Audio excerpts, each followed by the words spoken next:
Ni jambo la kumshukuru sana Mheshimiwa Rais wa Jamhuri ya Muungano wa Tanzania Dr. Samia Suluhu Hassan kwa jinsi ambavyo anawezesha Wakala wa Nishati Vijijini kuweza kutekeleza majukumu yake sawa sawa. Na katika eneo hili la nishati vijijini nafikiri amewezesha kiasi kikubwa sana na anaendelea kuwezesha. 62% ya vitongoji vimeshafikiwa na umeme, ambavyo ni vitongoji vinavyopata 40,000. 2030 lazima tufikie 100%. Lazima vyote 64,359 viwe vimefikiwa na umeme. Kwa hiyo pasiwepo na mtu mwenye wasiwasi wa kwamba sijui sisi tutafikiwa kweli. Leo nyinyi ni shuhuda.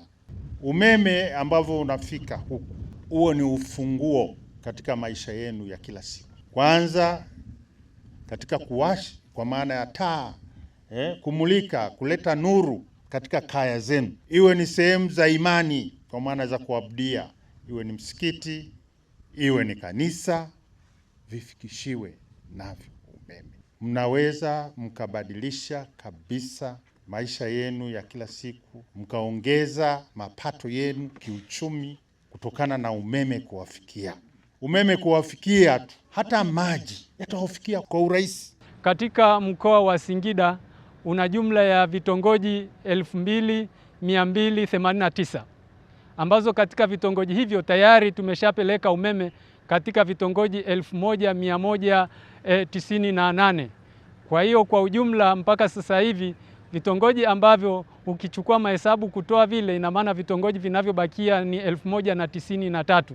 Lakini hadi sasa ninavyoongea bado kuna vitongoji 52 ambavyo viko kwenye mradi wa kupeleka umeme vitongojini awamu ya pili B, ambao vitongoji vitakavyopelekewa ni 52 na pia hii vitongoji 15 kwa kila jimbo. Kwa hiyo mpaka hii miradi miwili inakamilika, katika mkoa wa Singida tutakuwa tumebakiwa tu na vitongoji 563, lakini kwa jimbo la Iramba Magharibi tutakuwa tumebakiwa tu na vitongoji 60. Kwa ujumla tangia hadi tuanze mpaka sasa hivi mkoa wa Singida tumeshatumia shilingi bilioni 94.7. Kwa hiyo nawaasa wananchi waweze kuhakikisha kwamba wanailinda hii miundombinu ili iweze kuwasaidia wananchi kwa vizazi vya sasa na vizazi vinavyokuja. Kupitia umeme nina plani nyingi kama Mtanzania ambaye ni mjasiriamali ambaye nilikuwa nikingoja kwa muda mrefu. Nitakuwa nafanya ujasiriamali wangu ambao nazalisha keki ndogo ndogo na keki kubwa kubwa, na tayari oven ninayo. Kwa hivyo nitakuwa naingiza kipato kwa kiasi. Kupitia umeme wa REA huduma za jamii zitaboreka sana, maana na huduma za kiafya zitaendelea kudumu zaidi.